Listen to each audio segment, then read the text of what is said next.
Hello, everyone, and welcome to our next episode of CIA, Catholic Investigative Agency.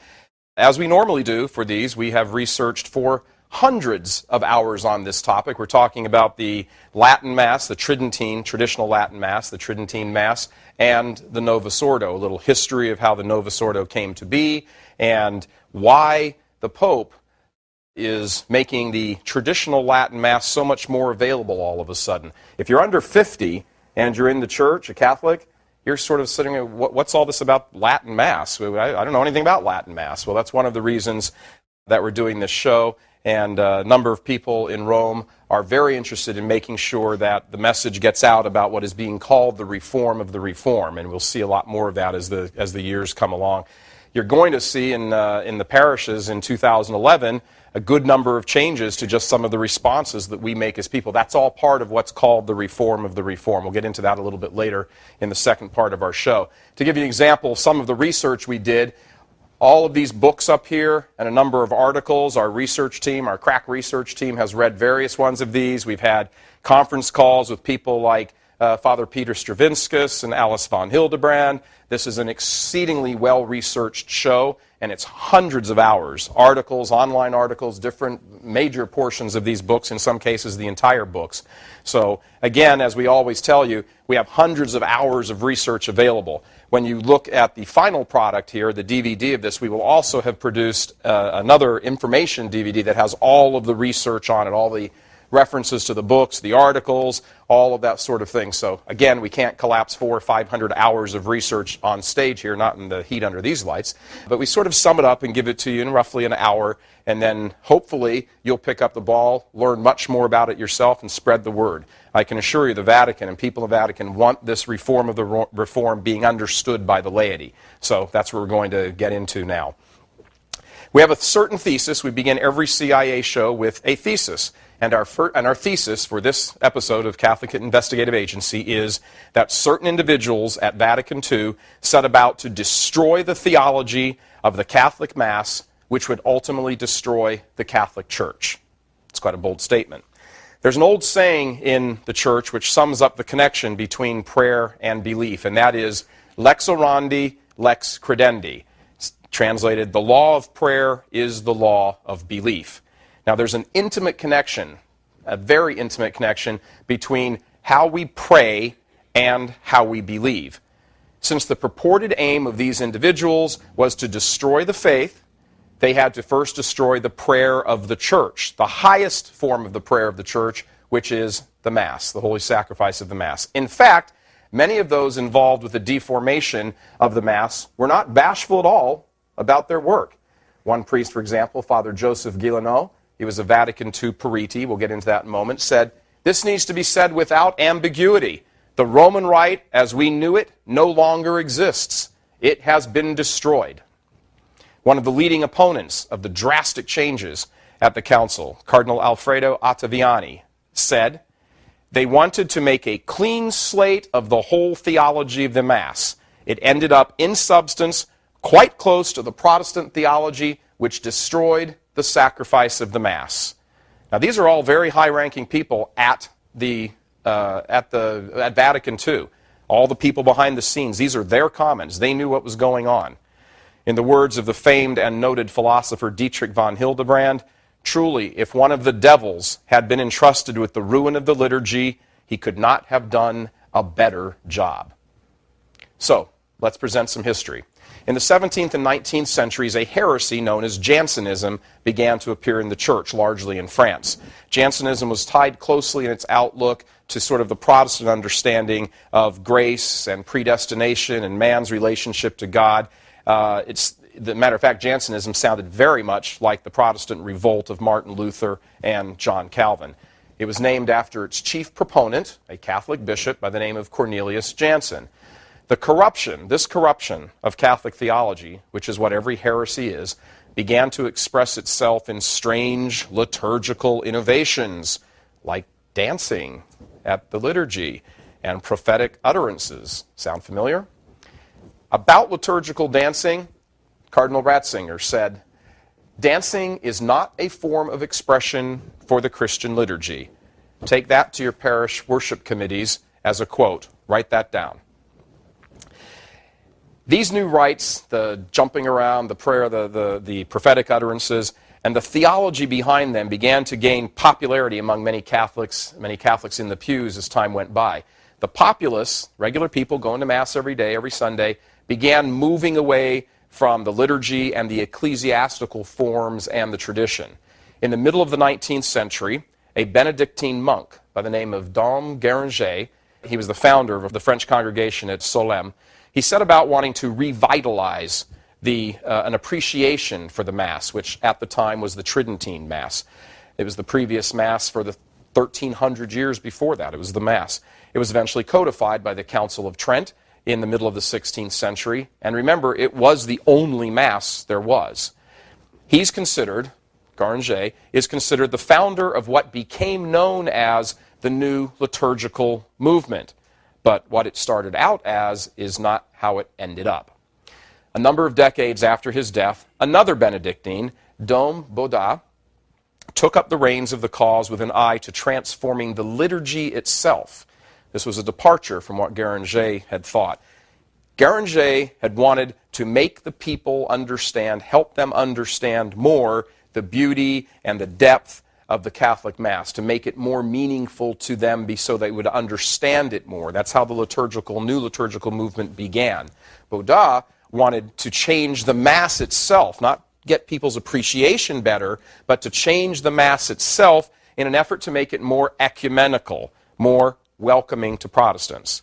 His thought was that if it was less Catholic, that more Protestants would say, oh, that seems kind of nice. Oh, that seems at home to me. I think I'll go to that. As a lead-up to this, Baudat, experimented with all sorts of innovations in the Mass. He used to hold what he called these things himself, his naughty little retreats, where he would collect various like-minded priests and invent changes in the Mass. So they'd go off to these little places, these like remote places, and sit together and have like a little committee and figure out what changes to make in the Mass, and then they'd go through the Mass and celebrate the Mass with their little changes in it. These were happening in forests, monasteries or retreat centers buried deep in the forests of France and things like that. Word got out about this. His critics called them little orgies of liturgical ecumenism. Whatever the term, they were laboratories of change. Baudat is important to this whole discussion only insofar as what he does is he opens the door to changing the liturgy, changing the Mass, so that it could be more accepted by Protestants. That's why he's important in this. He died in 1960, but before he died, his idea and those of others had already crept in and began popping up here and there. We have a number of pictures here for you. Look at the monitors, please. These pictures were taken in the United States in various parishes in the 1950s. 1950s, some of them are from South Dakota. What was being experimented with, remember, this is 10 years or so before Vatican II and 12 to 15 years before the new Mass begins. But what do you see? Here's a couple bringing up the gifts. That never happens in the Tridentine Mass. Over here on the right, you see a picture of two young first communicants, little 7, 8-year-old boys, bringing up the gifts to who?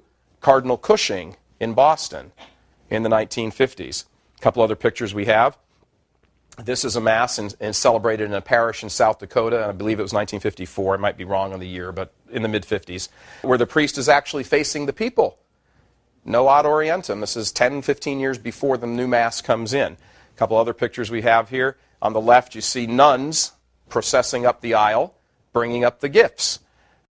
Same thing in the middle picture. On the right-hand side, you see the priest, the main celebrant, going to the nuns right at the sanctuary and receiving the gifts. So these things were going on for a while. There was also a change to the liturgies of Holy Week. That happened in 1955. So the whole point of this is just to say that the liturgical changes that came roaring out of Vatican II didn't just drop out of the sky. They didn't come out of nowhere. They were already cropping up here and there. Now, there's a period in the Church, particularly in the beginning of the 20th century, where the term liturgical reform meant something very different depending on who you were talking to. Remember, you've got two understandings of this. Liturgical reform, meaning reform the people's understanding of the Mass so they can more beautifully appreciate it, versus reform the Mass itself. Two different schools of thought here. It didn't necessarily mean changing the liturgy, as we said, at least not significantly. It also meant reforming the sense of what the liturgy was all about. helping the laity to come to a much deeper appreciation of what is actually going on at Mass, what we call the theology of the Mass. Now, this is key. The Mass is a participation in the sacrifice of Jesus Christ to his Father for the redemption of mankind. That's why there's a priest. A priest offers sacrifice. This is why Protestant denominations don't have priests, because there's no sacrifice. What's offered in the Catholic Mass is Jesus Christ himself, his body and blood, soul and divinity, under the appearance of bread and wine. That is the central holding for the Catholic Mass, the sacrifice of the Mass. This is done in imitation of Christ himself, who instituted the Holy Eucharist in the moments before his passion and death. He did this in the context of a meal, as we know, the Last Supper. But the context of how he did it is not more important than what he did.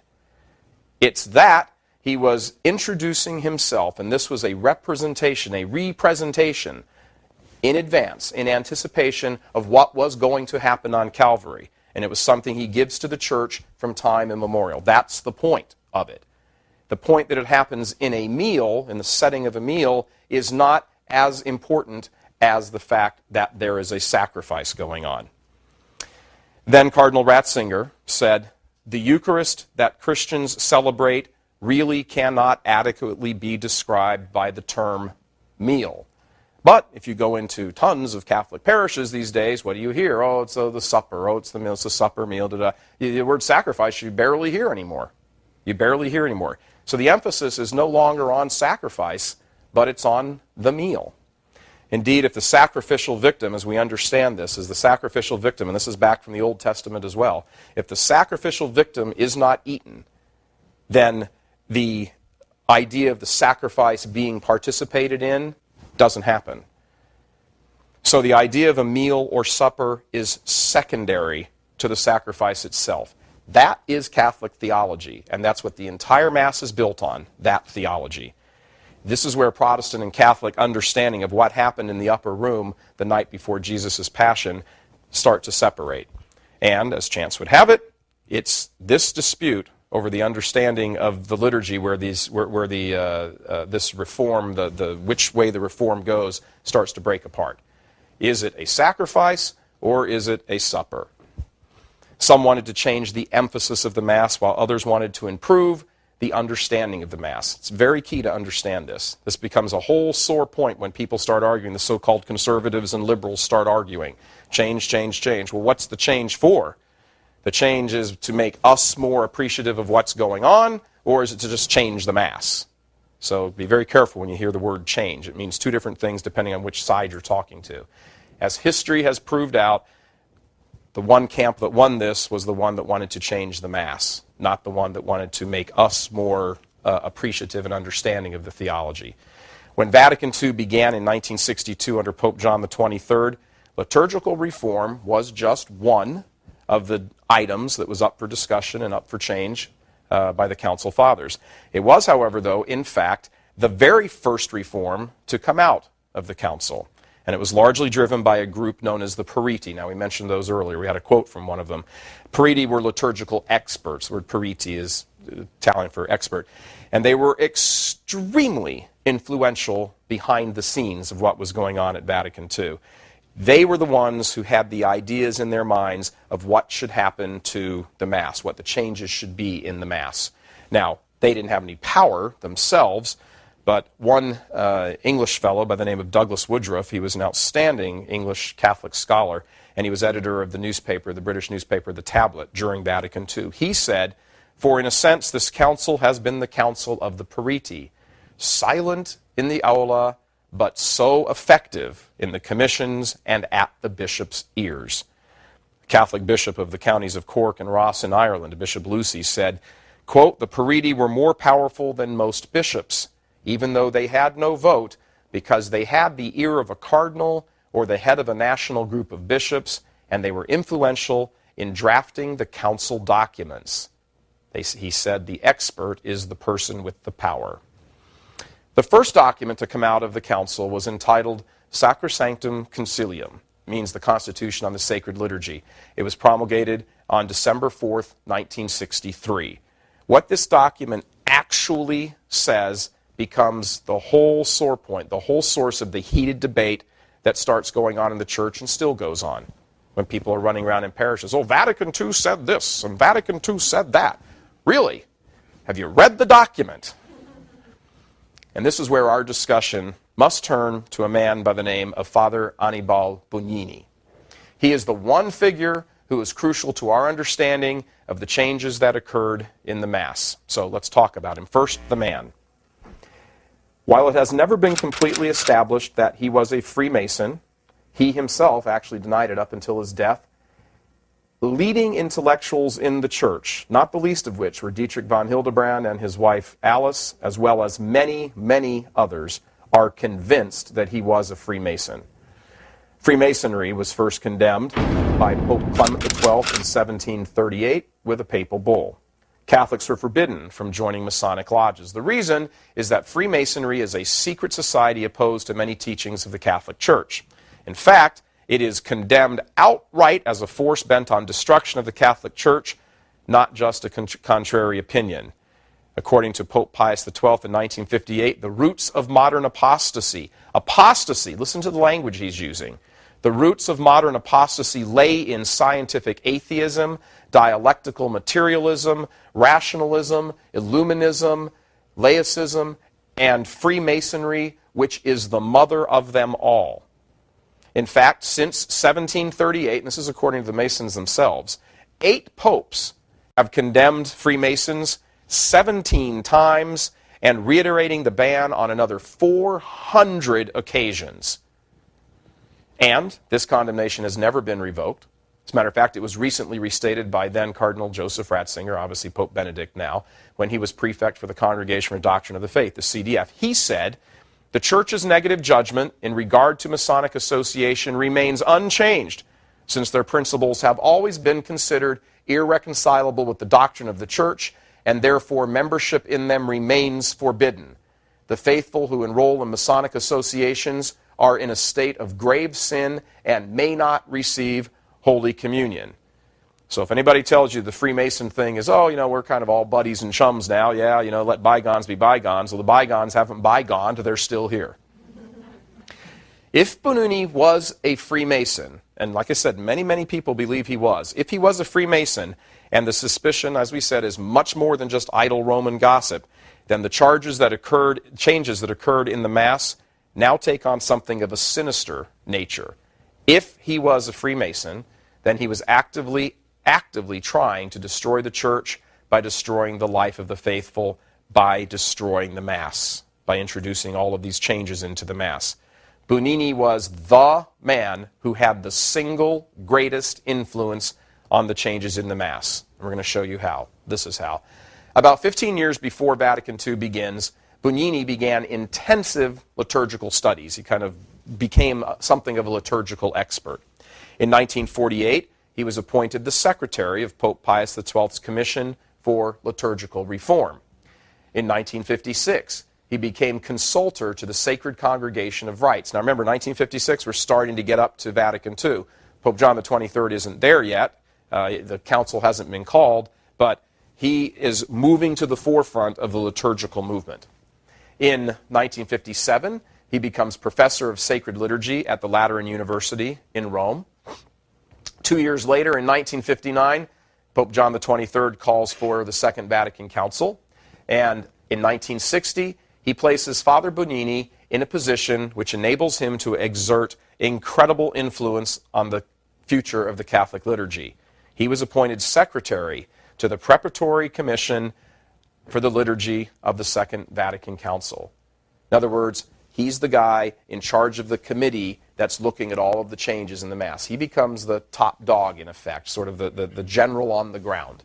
He was the driving force behind the drafting of what's called the preparatory schema. Driving force behind the drafting of what's called the preparatory schema, the plan in preparation for putting it together. This group, this preparatory commission, took suggestions and different schemas and plans from all sorts of people, put them all together, looked at them, and then produced one schema, one plan, and that's what gets presented.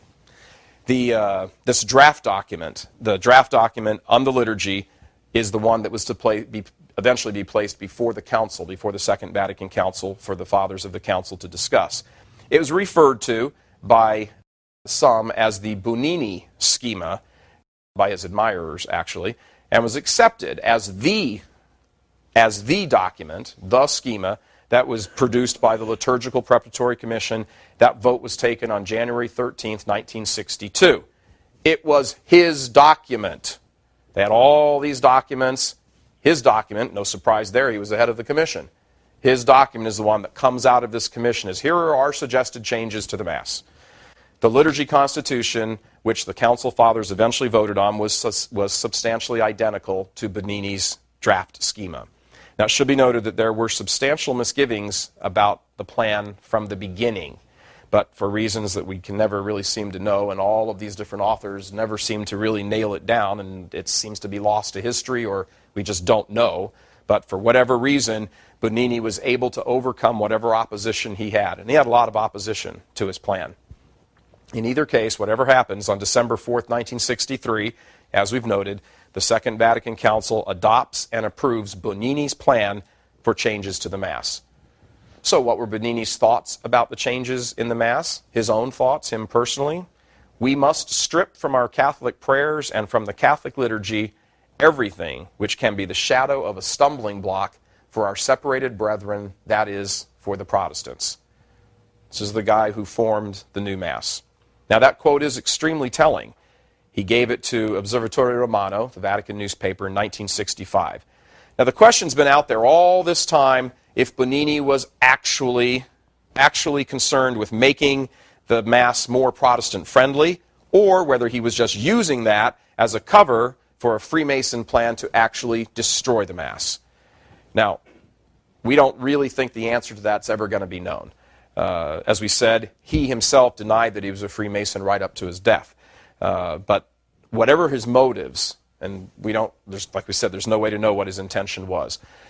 One thing is absolutely certain. This one man set out on a course to so alter the Catholic Mass that at the very least it would lose practically any dimension whatsoever of being authentic Catholic worship. He said it himself. Strip away everything that's Catholic to make it more Protestant friendly. A very, very close associate of him, as a matter of fact, his secretary, said of his former boss, he accepted and embraced secularism because he said it was reality, and it was necessary to accept reality. He held to the modern philosophical view that man is made without God. This is an archbishop. That man is made without God and does not need God. That was made by his secretary, Abbot Boniface Lux, speaking about him in an Inside the Vatican interview not so many years ago.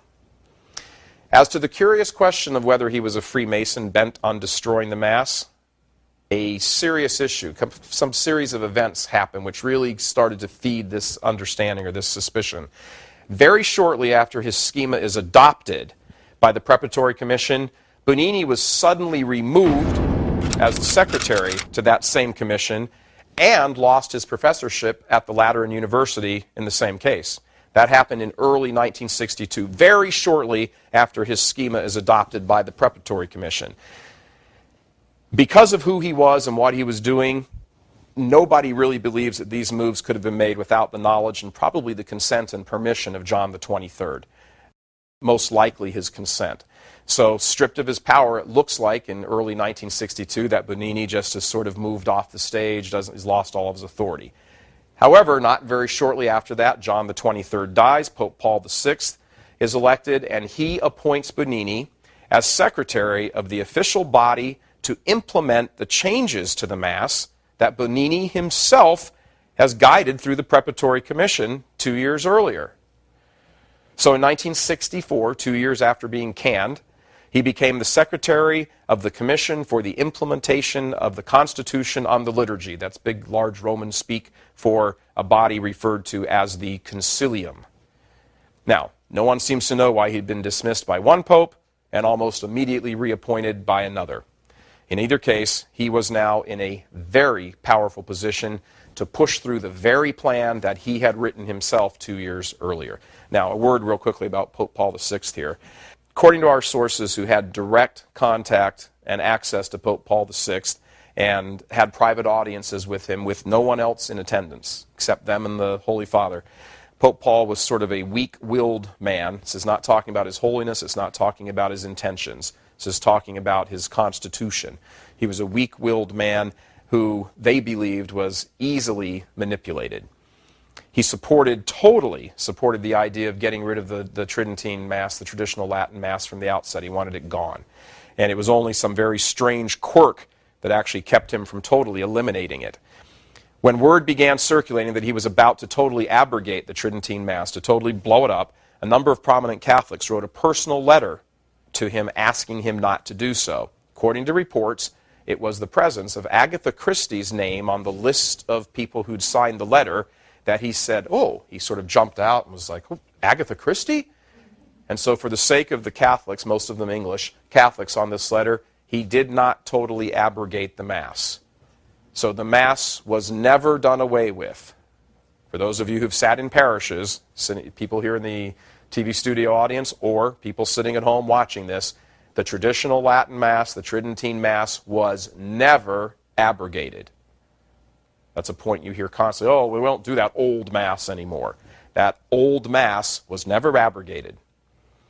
So, he was also heavily influenced by the French philosopher Jacques Maritain, who was a well-renowned Thomist philosopher, but also had some sort of decidedly leftist thoughts when it came to social teachings. When Dietrich von Hildebrand made a personal appeal to Pope Paul to beware of the changes of the Mass, and I have to share this with you, we got this information we're telling you right now directly from the mouth of Alice von Hildebrand herself. She said her husband Dietrich went to Paul VI when all of this was happening and said this is going to destroy the faith. That this is horrible. It's going to wreck the faith of Catholics. That the theology of the Mass has been gone and substituted with something else. When he told Paul VI that, Paul angrily dismissed him and told him, and he and his concerns, just be quiet. That's right from the mouth of Alice von Hildebrand. She said it really, really greatly disturbed Dietrich. And that's when his writings changed. A lot of the stuff before that was very philosophical-oriented, wonderful, deep, beautiful things that Pope Pius XII referred to him as a doctor of the church. Called him the doctor of love. He's a wonderful, wonderful man, great deep thinker. But when all of this started happening to the Mass, you see a big shift in his writings. And he starts writing different books over here like the Trojan Horse and the City of God. And he starts talking about what's going on inside the church now. And that becomes a shifting point, a change for him. So the big picture we have here is somewhat mysterious. A priest, Annibale Bugnini, with a decidedly reform-minded agenda. Some would say, because he's a Freemason, that he wanted to destroy the Mass. He gets his plan adopted by the council that he is secretary for. Shortly afterwards, he loses all his authority. Shortly after that, and then his plan gets accepted by the Second Vatican Council. Shortly after that, John the 23rd dies. Pope Paul VI comes in, reappoints him, and puts him in charge of the committee to implement and interpret the very plan he wrote 2 years earlier. That's how this whole thing swims through. Suddenly, bishops and lay people become alarmed at what they see going on. They appeal to the Pope. They're dismissed. And in the meantime, a new Mass is being engineered that almost totally downplays all Catholic worship in favor of a Protestant-friendly approach. That's what was going on in the church in Rome. Now, this is an extremely important point, and I need to stress this. No one, certainly not us, no one is saying that the new Mass is not valid. Let's hammer this point home. The validity of a sacrament is, did the sacrament happen? When it comes to the case of the Mass, the Eucharist is the bread and wine consecrated and turned into the body and blood of Jesus, body, blood, soul, and divinity of Jesus, or is it not? Yes, it is. No one is saying the new Mass is not valid. No one is saying when you go up to receive Holy Communion that you're not actually receiving. No one is saying when you go up to receive Holy Communion that you're not actually receiving Jesus. Yes, you are. It is a valid Mass. We're not talking about the validity. We're talking about, is this authentic Catholic worship? Is this how Catholics worship God? Is this a break from the past that's so violent that you can't really say this is authentic Catholic worship as we have understood it? Has the theology behind the Mass been so manipulated and twisted and deformed that Catholics going to this Mass miss something of the theology compared to talking about the traditional Latin Mass, the Tridentine Mass? That's what's at issue, not is it valid or not. To make a point, you can receive a sacrament validly and in the process still have your faith endangered. I'll give you an example. If you go to confession, and let's say you go to confession and you are confessing that you have committed adultery, and you have in fact committed adultery, and you go and receive absolution, and you know, if you receive absolution and you're contrite and all the normal things that happen with confession, is the confession valid? Yes. Have you been absolved? Yes. Has the sin gone away? Yes. All that's the case. But if the priest says to you at the end of it, oh, and by the way, don't worry, that's not really a sin. You know, I know your wife, and she's not the nicest lady around, so you can go ahead and have a get out of adultery free card. Your faith has been damaged. Is the sacrament valid? Yes. Has your faith been damaged? On the other hand, yes. We're not talking about the validity of the Mass. It is Jesus. The bread and wine are consecrated. It is Jesus. We're talking about, is this authentic Catholic worship? Is what's going on behind the scenes a possible detriment to your faith? That's the question. That's what Dietrich von Hildebrand's asking. That's what Alice von Hildebrand is asking. That's what Peter Stravinsky is asking. That's what all of these people who've written all of these books are asking. Is this a danger? What's going on? This is the point of this show. That's the point of all of these writings, all of these articles. This is why Pope Benedict is saying we need a reform of the reform. If there was no problem with the Mass, as we now experience it in most of our daily parishes in America and all over the world, with the Novus Ordo, the new Mass, if there was no problem with it, there would be no call from Rome to revisit this. All of these brilliant minds would not have written thousands and thousands of pages about this. We're not creating this. We're simply echoing everything they've thought and what we've been researching for hundreds of hours. And if the Holy Father himself says, wow, we really need to fix some things up here, then this is an issue worth looking at. And that's why we're doing this show. Protestants who were at the council as observers and were very familiar with the documents were surprised themselves at how much of an extent the documents accepted Protestant theology. One Anglican bishop, John Mormon, he was one of the Protestant observers. Listen to what he said. In reading the schema on the liturgy, that's the Bugnini plan that gets accepted by the council, I could not help but thinking that if the Church of Rome, lovely expression, the Church of Rome were to carry out all of the reforms proposed, they would one day find they had triumphantly invented the Anglican Book of Common Prayer. That's from an Anglican. He reads the thing and goes, oh, well, look at that. A Protestant professor of dogmatic theology at Strasbourg, M.G. Siegwald, said, nothing in the renewed Mass need really trouble the evangelical Protestant. These are Protestants assessing the Mass going, hey, rock on, Catholics. Took you 500 years, but you caught up to us finally. Good for you. Those reactions are precisely why all of these people wrote all of these books. It's what drove von Hildebrand to Pope Paul VI and said, whoa, put the brakes on this. This is what's been going on for 40, 50 years. According to the man who essentially developed the Novus Ordo, the new Mass, the Mass most of us attend each week in our parishes, it had to be stripped of anything Catholic that would be a problem for Protestants. In short, the prayer, the public worship of the new Mass, the question is it more Protestant or more Catholic? That is a very, very key question. Remember our opening quote? Lex orandi, lex credendi. It's not all of it. We pulled back one line. It is in its completion, lex orandi, lex credendi, lex vivendi. How you pray is how you believe, is how you live. There's a connection between our prayer, our belief, and our actions. Of course there is. That's the point. In Catholic theology, the model of prayer you use will impact what you believe and how you live. So, this is the cheery part of the show. Let's look at some numbers so we can see what has happened to how Catholics believe and how they live.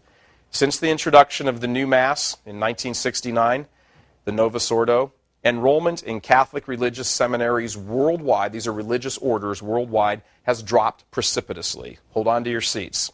For example, Jesuit enrollment has plummeted 89%. In 1965, this is the Jesuits, there were 3,559 seminarians. In the year 2000, 10 years ago, there were 389. An 89% drop. Now, as an aside, many people will think, well, that's not so horrible. It is the Jesuits, after all. But it's telling. The Franciscans dropped from 2,251 to just 60 worldwide in 2000. The La Salette seminarians went from 552 to 1, a drop of 99.8%. The Oblates of Mary Immaculate also experienced the floor dropping out from underneath them. In 1965, they had 914 seminarians. In the year 2000, they had 13, a drop of 99%. And the Redemptorist order saw their seminary numbers simply dry up also. 1,128 seminarians worldwide in 1965, 24 in the year 2000, a 98% drop. Now, overall, as we look at America, adding together all the religious order seminarians, the Jesuits, Franciscans, Dominicans, all of that, and the regular diocesan seminarians, there has been a 58% drop, more than half in 2 generations. In 1965, there were 6,000 seminarians. In 2010, 3,500. 3,500. That's for all of America, all religious orders, all diocesan. Anybody who would be ordained in this pipeline, no matter where you're from, in America, that's your full number, 3,500. Remember, those 3,500 seminarians aren't all ordained yet. Just because they're in the seminary doesn't mean they're going to turn out and become priests. Many of them will leave, find their vocation lays elsewhere. 3,500 seminarians does not mean 3,500 priests. Of those who were ordained, 1,575 men were ordained to the priesthood in 1965. In 2002, this is all priests in America. In 1 year, 450. A drop of over 70%. Now, that's the sorry state of affairs when it comes to laymen becoming priests. The story is even worse when it comes to women studying to be religious sisters. Look at these numbers. According to Georgetown Center for Applied Research in the Apostolate, a wonderful group known as CARA, in 1965 there were nearly 180,000 women religious. In 2002, there were just over 67,000. A 62% drop, 2/3 of a reduction in women religious. These are gigantic numbers, and it's a trend. If you look at the women currently, the average age is, they're almost 70. The average age is almost 70. If you were to make this number from 2002 to 2020, which is 10 years from now, these numbers would almost be gone. They'll all be dead or exceedingly, exceedingly old. Let's take a look at what happened to the laity in general. In the United States, prior to the new Mass being introduced, over 75% of Catholics attended Mass each week. 75%, 3 out of 4, is unheard of to not go to Mass. Today, 23% of Catholics in America go to Mass each week. A drop, a considerable drop, 65%. Less than 1 in 4 Catholics in the United States now goes to Mass. In Italy, it's only slightly better. It's only 30%. In France, the eldest daughter of the church, Charlemagne, the year 800, receiving the crown and becoming Holy Roman Emperor. France, the eldest daughter of the church, 12% of Catholics go to Mass each week. And in Ireland, less than 50% go to Mass once a month. Once a month. We could go on, but you get the picture. The faith has been eviscerated in these 40 years, and the decline has coincided with the new Mass. How you pray is how you live. The new Mass. How you pray is how you live, is how you believe. In study after study, Catholics have become Protestant in their views of theology and morality. According to CBS News, 70% do not believe in the real presence of Christ in the Eucharist. This is of Catholics. Over 90% reject the Church's teaching on contraception. Catholics are simply indistinguishable from the rest of America in the rates in which they abort, divorce, and cohabit. Poll after poll shows that Catholic youth under the age of 30 may be more pro-life than their parents are, but they are decidedly more accepting of homosexuality. Half of all Catholic high schools in America, half have closed since 1965. Half. The number of Catholics between 18 and 30 that attend Mass each week has simply disappeared. Less than 5% of Catholics between the ages of 18 and 30 go to Mass. 95% of that group doesn't go to Mass. And for people who want to sit back and say, oh, don't be so concerned about those numbers, they'll get married, they'll have children, when that happens, they come back. No, they don't. A very recent poll was just conducted about a month and a half ago that says, you know what? That's a fairy tale. They do not come back. They do not come back. Marriage, kids, does not bring them back to the church.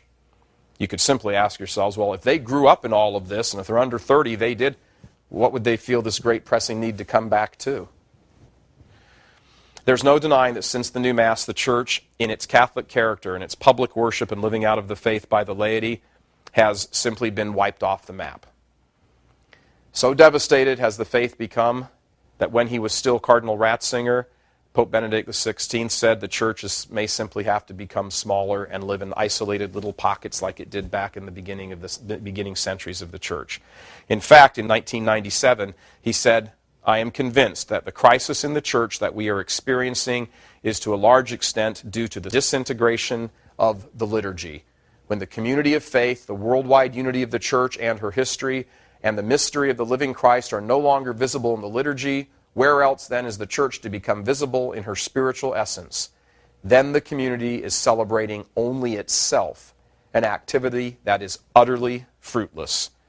What's he describing? He's describing Protestant services. That's what he's describing, where you just get together and kind of celebrate yourself. Let's recall again how all of this came about. This is the mechanism, how all of these changes came into the Mass. In the course of review now, in 1960, Bonini is appointed secretary to the Preparatory Commission, responsible for drafting the documents that will be presented to the full council. In his role, he draws up his schema, the Bonini schema, which is accepted by the Commission. Bonini's schema is then presented to the Council Fathers, who vote to accept it in December of 1963. Once official, its name changes from the so-called Bonini schema to Sacrosanctum Concilium, the first document of Vatican II.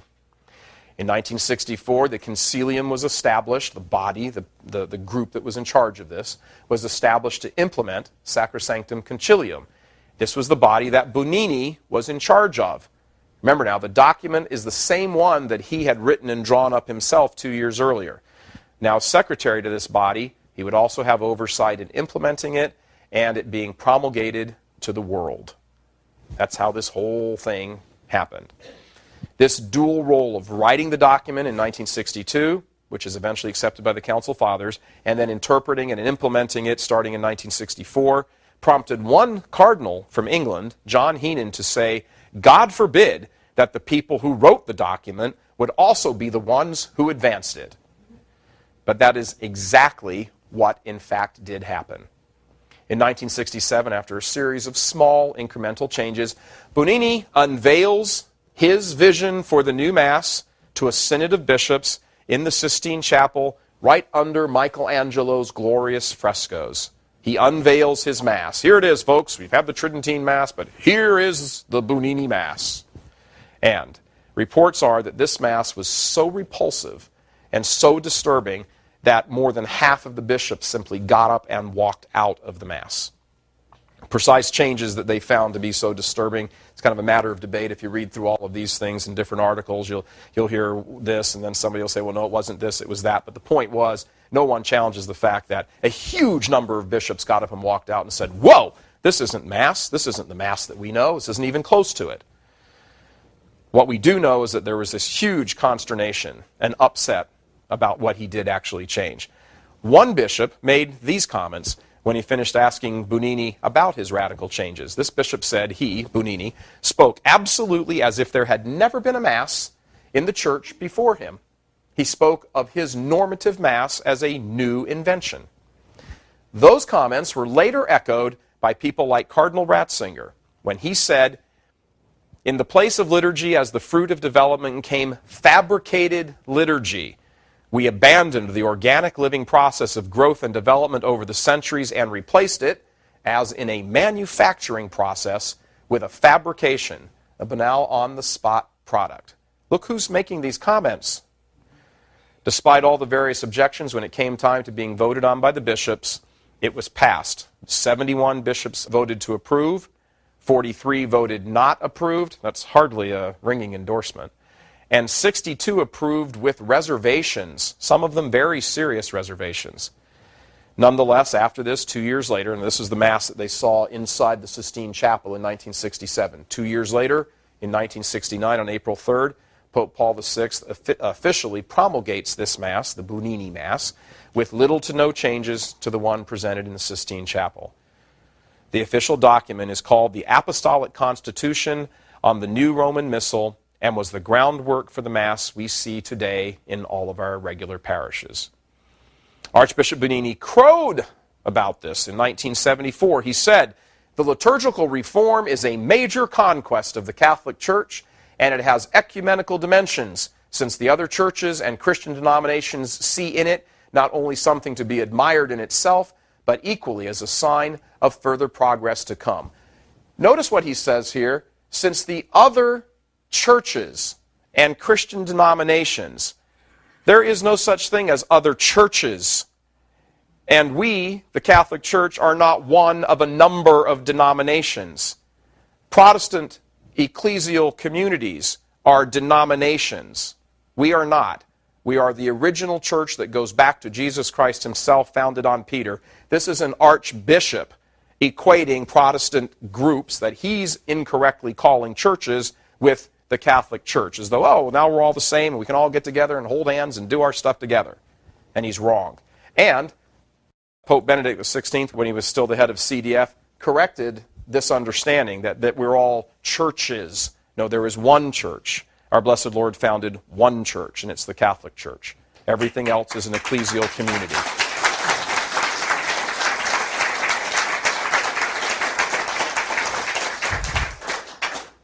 But there's more.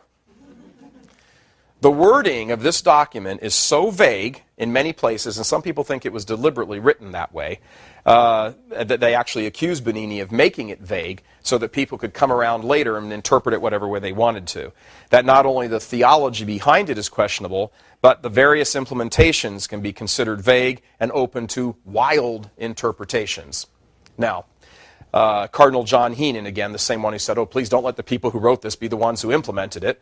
He said, he was Archbishop of Westminster, by the way, he said of the document, a determined group could wear down opposition and produce a formula patient of both an orthodox and a modernistic interpretation. Yeah, boy, did those words come true. It was precisely because of all of this ambiguity and room for interpretation that many viewed the changes as a threat to the faith of Catholics in the pews. And this is where a cardinal named Alfredo Ottaviani, as well as another cardinal, Antonio Bacci, became so alarmed they produced their own document and presented it to Pope Paul VI just as the changes were starting to be made. His documents become known as the Ottaviani intervention, like, whoa, stop, I want to intervene here. You need to read this, Holy Father, you need to read this. It's a blistering analysis of Bugnini's Mass. It stresses the point that the new Mass is a severe rupture from the past with its overemphasis on community, as well as a wild accommodation of Protestant theology. The Mass, for example, in Bugnini's document is constantly referred to as a supper. In fact, it is defined by Bugnini as a supper in his document at the expense of the idea of sacrifice. In the area of the purpose for the Mass, the ultimate purpose for the Mass is the sacrifice of praise rendered to the Holy Trinity. That's the ultimate purpose. The ordinary purpose of the Mass is to make satisfaction to God for sin. That's what Catholic theology has always maintained. But these purposes don't even appear in the Bonini schema or anything. They don't. Those distinctions aren't even there. Those purposes don't even exist. The new Mass stresses the nourishment and the sanctification of the faithful. Old Mass, worship and adoration to the Holy Trinity, the removal of sin.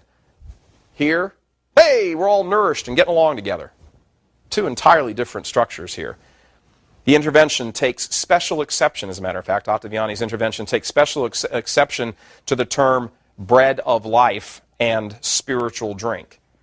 As in, blessed are you, Lord, God of all creation, through your goodness, we have this bread or wine to offer. It will become for us the bread of life or our spiritual drink. Those two expressions, according to the intervention, are so utterly vague, they could mean anything.